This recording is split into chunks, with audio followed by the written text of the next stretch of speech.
과연 교감이나 교장이 민원을 위해서 특화된 인력이라고 볼 수 있는가?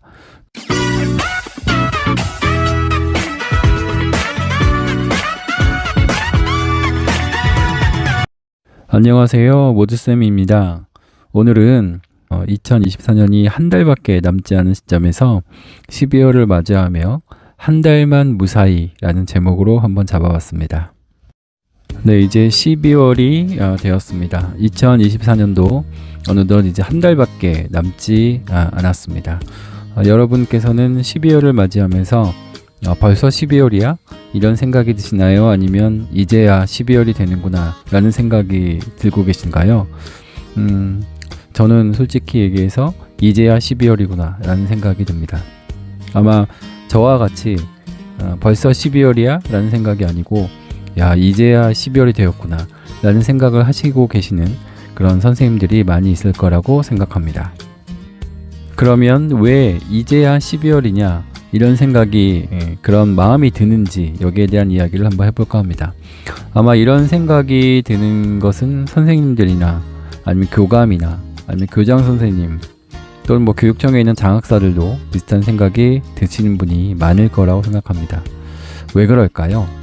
사실은 그 부분이 너무 아쉽기도 하고 안타깝기도 하고 그런 상황이기 때문에 말씀을 드립니다. 한마디로 만만치 않은 학교에서의 2024년이었다 라는 이야기를 할 수밖에 없을 것 같습니다.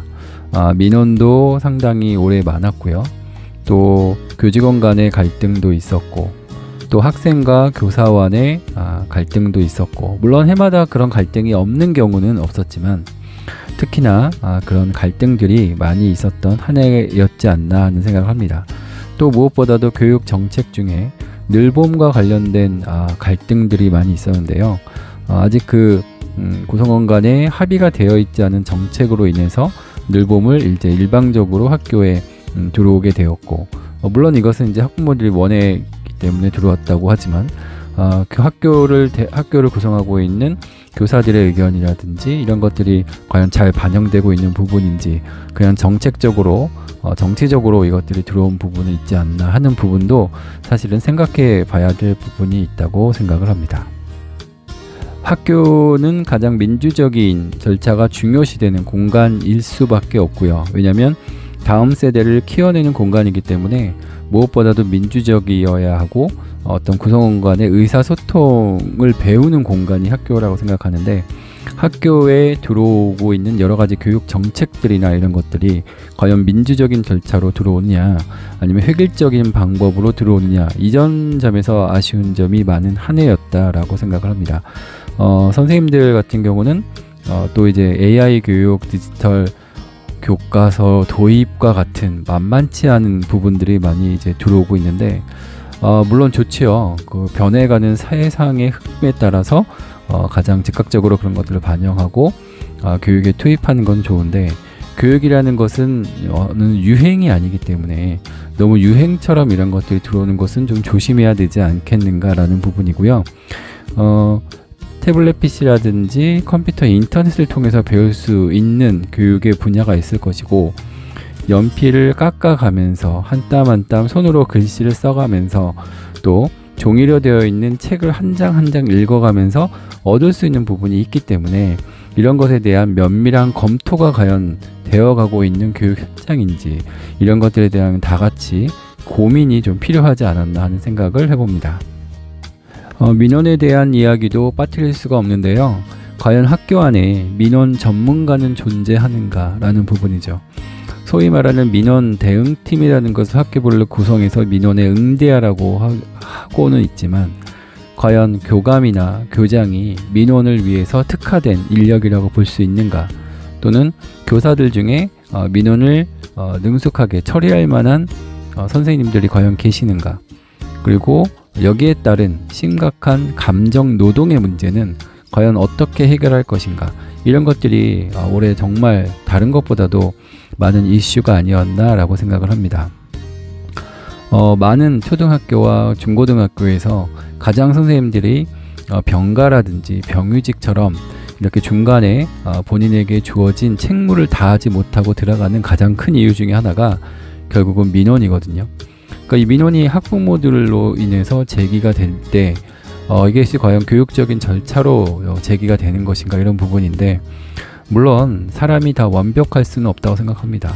교사도 학생을 지도하다 보면 실수를 할 수도 있고, 학생의 지도와 관련해서는 학부모와 의견이 다를 수가 있는데, 이런 것들을 교원의 정당한 생활 지도라는 것으로 학부모들이 인정해 주는 분위기인가, 아니면 겉으로는 인정하는 것 같은데 막상 우리 아이가 조금이라도 불리한 처분을 받게 되면, 또는 선생님들에 대해서 조금이라도 불만을 갖게 되면 학교로 즉각적으로 전화하고 여러 가지 학교의 정책에 대해서 왜 이게 이렇게 되는지 저렇게 되는지 이렇게 참견을 하시는 부분, 그러니까 정당한 민원이고 정당한 절차에 의견 제시를 하면 좋겠는데, 과연 그게 그렇게 되고 있는지, 또 이런 것들을 받아서 처리하고 있는 학교에 있는 교직원들이죠. 우리 교육 공무직 실무사님들 비롯해서 이런 분들에 대한 배려가 과연 있었는지, 이런 부분은 상당히 저는 중요한 부분이라고 생각하고요. 이런 문제가 해결이 되지 않는다 그러면 아마 교직에 대한, 또 학교에 대한 어떤 그 우수 인력의 유입을 통한 수준의 향상은 점점점 어려워지지 않을까 생각합니다. 실제로 올해 수능과 관련해서 입시 컷이 많이 이제 내려갈 거라는 전문가들의 의견도 있는데, 결국 교사의 질이 떨어지게 되면 교육의 질은 떨어질 수밖에 없는데, 이런 문제가 만약에 발생한다 그러면은 교육당국에서는 어떻게 과연 이 문제를 해결할 수 있을 것인지, 거기에 대한 진지한 고민이 정말 필요하다라는 생각을 특히나 많이 한 올해 2024년이었던 것 같습니다. 또 이에 따라서 실제로 많은 수의 선생님들이 병가 내진 질병휴직으로 담임의 업무에서 좀 벗어난다든지, 또는 교사로서의 일에서 잠깐 떠나 계시고자 하는 분들이 많이 있는데, 제가 이제 한편으로 보면은 과연 학교에 아프지 않은 선생님들이 계실까? 교장도 그렇고 교감도 그렇고 다 조금씩은 아픕니다. 마음도 아프고 정신도 아프고 몸도 실제로 아프고, 하지만 버텨내고 있는 거죠. 왜냐하면 교사라는 사명감 때문에, 또 공무원이라는 직업적인 특성 때문에, 그런 것들이 그래도 반에서 여러 가지 문제가 있는 학부모나 학생이 있지만 그래도 교사를 지지해주고 응원해주는 많은 수의 학생과 학부모가 있기 때문에, 그것을 갖고 저희가 버티고 있는 부분이기 때문에 우리에게 필요한 것은 조금의 그 동료의식, 이런 것들도 좀 필요하지 않을까라는 생각을 합니다. 실제로 이 많은 인근의 학교에서 질병휴직이나 병가 등으로 들어가서 너무 그 자리를 대체하기 어려워하는 현상을 많이 보고 있는데, 결국 그런 것들은 남아있는 사람들에게 너무 힘겨운 부분들을 주는 것은 사실이기 때문에 선생님들도 마음을 좀 굳게 먹는 것이 필요하지 않을까라는 생각도 해봅니다. 교장이라면 교장 선생님 나름대로, 교감이라면 또 인사와 관련해서 청간전보라든지 관내전보라든지, 또 담임평가, 정량평가, 정성평가, 뭐 내년도 업무 분장 관련해서 가장 힘든 한 달이 되는 것이 바로 12월 달이고요. 또 선생님들 입장에서도 학교를 옮기실 분, 계속 계실 분, 내년도 학년이나 업무는 또 어떻게 하실 것인지, 여기에 대해서 가장 고민을 많이 하는 달이 또 12월 한 달이 되는 것입니다.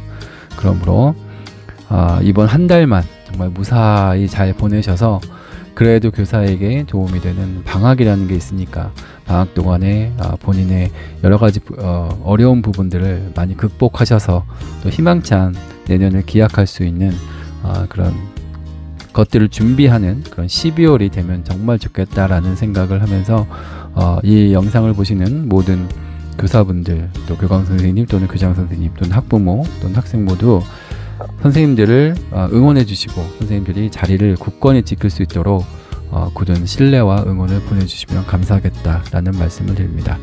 제 영상이 조금이라도 도움이 되면 감사하겠습니다. 고맙습니다.